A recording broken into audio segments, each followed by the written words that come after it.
TNI ku sayang, TNI ku malang.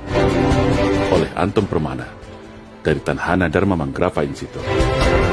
Saat ini, rakyat mulai tersadar akan kacaunya kondisi negara.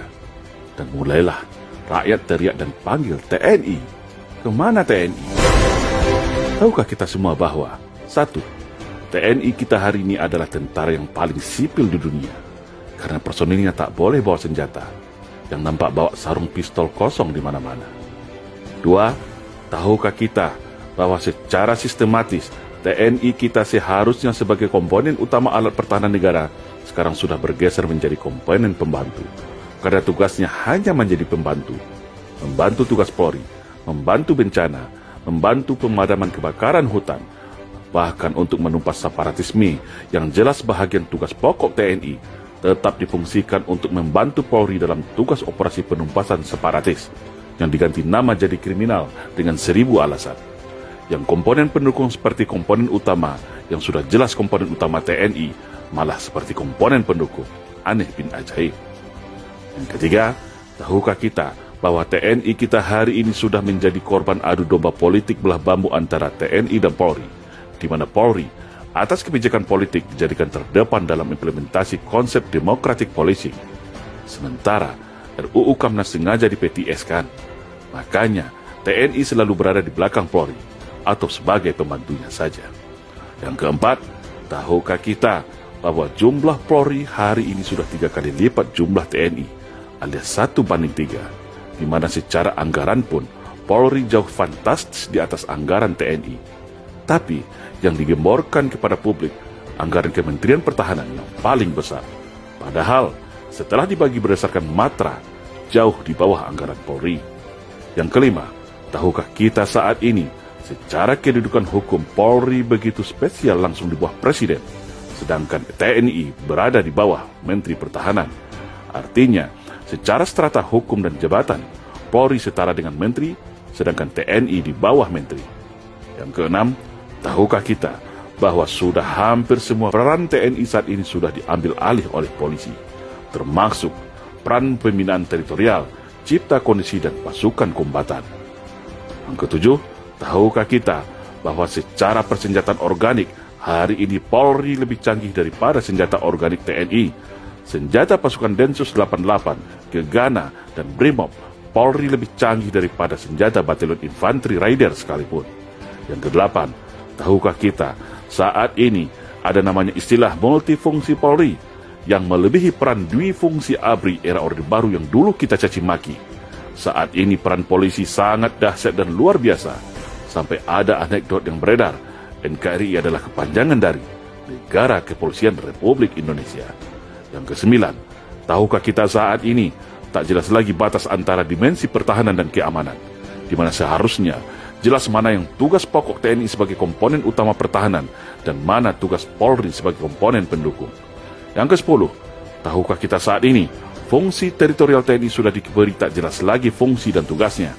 Padahal 49.000 Babinsa seluruh Indonesia adalah mata dan telinga TNI dalam upaya cegah dini, tangkal dini terhadap ATHG, yaitu ancaman, tantangan, hambatan dan gangguan terhadap negara.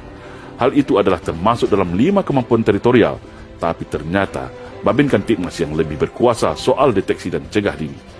Maka terjadilah seperti hari ini, rakyat mudah diadu domba, tidak ada penengah. Walaupun TNI tahu siapa aktor dan dalangnya dalam setiap konflik sosial, tetapi tak bisa berbuat apa-apa karena terkunci oleh aturan dan tidak logis. Itulah yang disebut dengan serangan asymmetric war untuk melemahkan negara dari dalam. Yang ke-11, tahukah kita bahwa Panglima TNI hari ini ditunjuk oleh Presiden, sedangkan Presiden adalah bahagian dari kekuasaan politik. Bayangkan, apabila kewenangan politik ini disalahgunakan untuk mengkooptasi TNI agar manut dan tunduk kepada kehendak kekuasaan, bukan kepada rakyat dan negara lagi. Jangan heran kalau Pak Dirman tidak mau diatur 100% oleh Bung Karno soal perang gerilya.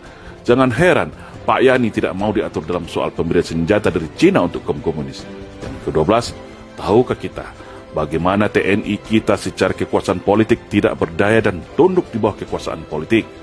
TNI tunduk pada kekuasaan supremasi sipil, tapi anehnya dan kontradiktif, Polri yang katanya sipil bersenjata mempunyai pasukan kombatan, peralatan tempur mutakhir, sehingga Di dunia boleh dikatakan Polri adalah polisi yang paling militeristik di dunia saat ini, sampai memerangi terorisme dan separatisme yang seharusnya tugas TNI juga diambil oleh Polri. TNI tidak punya kewenangan apapun, khususnya Angkatan Darat.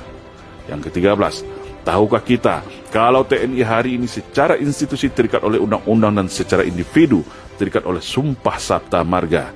Namun, di satu sisi ada kelompok politik dari sipil melalui kekuasaan politik dapat mengintervensi permasalahan internal TNI, baik itu berupa penempatan posisi jabatan dan belanja anggaran persenjataan TNI. 14. Sadarkah kita, slogan sinergitas TNI Polri hanyalah cara halus mengikat TNI ke belakang, tetapi memberikan kekuasaan luas kepada Polri di depan. Logikanya, buat apa dulu TNI Polri dipisah, lalu saat ini diikat lagi dengan bahasa sinergitas? Kan jadi aneh dan menimbulkan tanda tanya besar. Sinergitas artinya tetap di bawah kendali Polri. Nah, semua penjelasan di atas adalah baru beberapa bahagian yang menjadi beban tugas, beban moral, beban psikologis mental prajurit TNI dalam menunaikan bakti pada negara. Sudah sangat jelas bagaimana upaya sistematis untuk mengekang TNI, melumpuhkannya, dan menempatkannya berada di belakang peran dan tugas Polri. Sungguh TNI ku sayang dan TNI ku malang.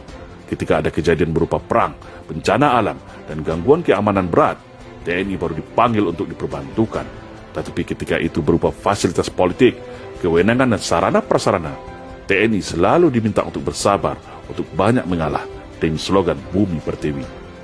Hari ini barulah kita sadar bahwa pelemahan TNI ini adalah bahagian sistematis dan pembalasan dendam dari para kelompok neo-PKI, agar mereka leluasa merebut Indonesia dan merubahnya menjadi negara komunis. Sungguh miris ketika tentara dibuat tak berdaya dan kalau bisa masuk barak saja dan jaga perbatasan. Namun ketika negara sudah sekarat, baru semua teriak dan panggil nama TNI. Ketika semua peran TNI diambil, lalu terjadi konflik polemik yang tidak terkendali lagi, baru panggil TNI. Kemana TNI?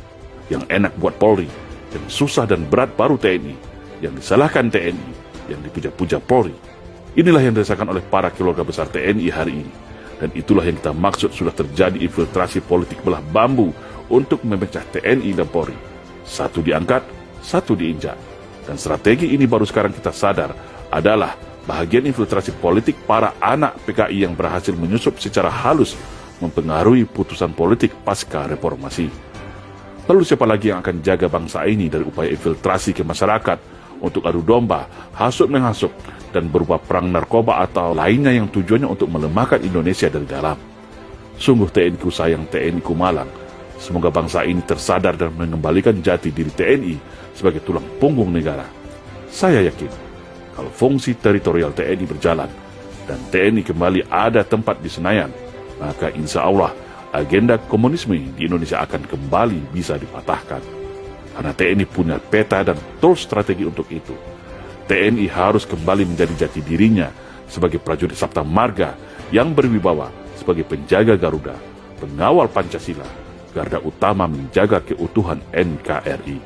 Karena saya yakin, secara personal dan mayoritas, insya Allah TNI masih akan setia kepada Pancasila, masih akan setia kepada rakyat Indonesia sesuai sumpah janjinya setia kepada NKRI. Insya Allah. Salam Indonesia Jaya.